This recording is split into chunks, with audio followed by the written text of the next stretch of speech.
大家好，欢迎回到白井怪谈，我是容易带来好故事的白井。伫立于神社前的巨大鸟居，传说中是神界与人间的境界线。鸟居的内侧是为神圣的神域，鸟居的外侧是人类居住的俗世。踏入了鸟居的内侧，就意味着进入了神居住的领域，接下来的所言所行都必须谨慎小心。一般来说，一座神社只有一个鸟居，但是规模很大的神社呢，也会修建很多鸟居。距离神殿最远的鸟居被称为一只鸟居，踏进一只鸟居，说明你已经进入了神的领域。接下来每看到一个鸟居，就说明距离神殿的距离又近了一分。但是也并不是每一个神社呢都有自己的神殿，有些神社可能供奉的是一棵大树，也可能是一颗石头，更可能是一个大山的入口。这种类型的鸟居除了区分神界与俗世外，其本身也被认为是神的存在。那么这个鸟居又到底是起源自何方呢？在日本的古事记中就写道，由于过于思念母亲伊邪那美，须佐之男决定离开神国。在离开之前，他想找自己的姐姐天照大神好好道个别。可另一边，天照大神听说须佐要到高天原来找自己呢，决定一定有诈，他肯定是来攻占我高天原的，所以马上命令左右刀剑准备，自己也是亲自挂上弓弩迎战亲弟弟。须佐上来以后，看着大姐这架势，赶紧解释说自己呢只是来道别的，并无他意。天照根本不信弟弟，觉得受到侮辱并发起火来的须佐之男在高天原大闹起来，吓得天照赶紧躲进了山洞里，是不敢出来。这太阳一躲起来可还得了，天整个都黑了下来，没有了太阳光的滋润，下界更是一片混乱，大量的妖魔鬼怪与自然邪灵跑出来作乱。800万众神无奈之下赶紧聚集起来，商量着怎么让天照赶紧出来呢？这其中还得数智慧与气候之神司金与藤原氏的祖先天儿无命聪明，他们俩让天神找来几只大公鸡，并在山洞前呢造了个支架，让这些公鸡站在支架上是大声的啼叫，然后让众神在山洞前面载歌载舞。天照在山洞里面听见了外面的动静呢，觉得很是费解。须佐不在了吗？怎么听着这么开心呢？于是稍微探出头来，打算看看情况。结果刚露出个头，就被大地神一把给薅出了山洞。天照一出山洞，世界又再次有了光。而这个公鸡站立的支架，就是神话中的第一个鸟居，也是鸟居的神话起源版本。可能很多老爷会问，鸡站在支架上，不应该叫鸡立什么的吗？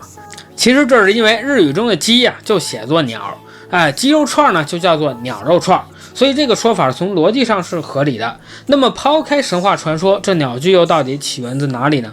还记得前面白井提到的没有神殿的神社吗？这也是日本民俗信仰中十分有特点的一环。从远古时期开始，日本就有着巨树崇拜和巨石崇拜，他们认为神明就居住在这些自然中的庞然大物里，所以在两棵树中间呢，用白色绳纹捆绑以示神谕。这也被认为是日本古代鸟居的最早起源之一。近藤丰在古建筑的细部匠心中就提到，古代日本的史料中曾经一度将鸟居翻译为华表。中国古代的华表同样被放在宫殿等建筑门口，有着为来者指明道路的用意，所以很多日本学者推测，鸟居也许就起源自中国的华表与牌楼的混合体。另外也有很多学者认为，鸟居乃是起源自印度佛教的牌坊，随着佛教的传入一同进入了日本。总体来说，鸟居的起源呢分为国外起源说和日本起源说，但至今也没有一个定论。在很多动漫与日本电视剧、电影中，经常可以见到这种通红的鸟居。为什么要选择红色呢？这其实是因为红色有着驱魔辟邪的作用，另外红色也象征着太阳的光芒，为稻田带来生长的力量。另外古代的红色呢多以朱砂为主，朱砂呢还有防腐的作用。用来粉刷木头制成的鸟居也可以起到防腐防虫害的作用。其中最喜欢使用红色粉刷鸟居的就是日本的稻荷大社了。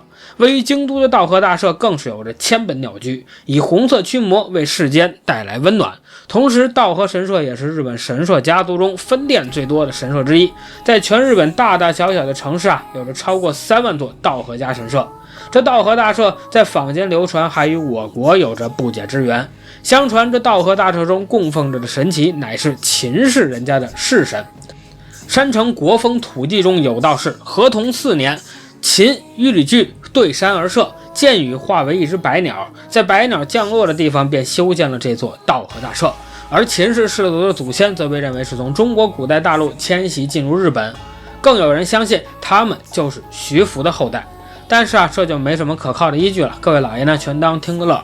而道和大社的这种鸟居也是日本鸟居中的代表之一，被称为明神鸟居。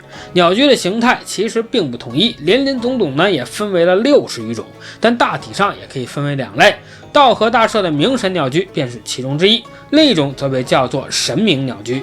神明鸟居被认为是日本最古老的鸟居形态，2根柱子之上承接一根笔直的木头，再在2根柱子中间插入另一根木头，以增强其结构的稳定。颜色也多以木头本身的颜色为主，不加任何粉饰。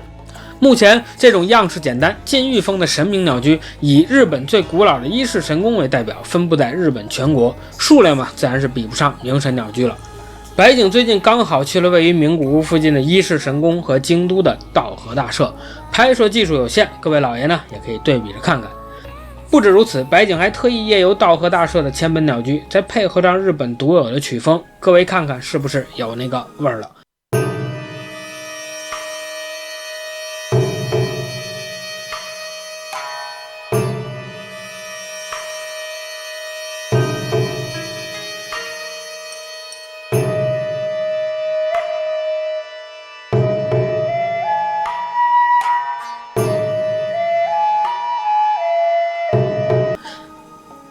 那么本期视频就到这边结束了。如果你喜欢白井的视频，就请点赞3连，帮忙转发。要知道你的支持呢，就是白井最大的动力。咱们下周不见不散，谢谢大家。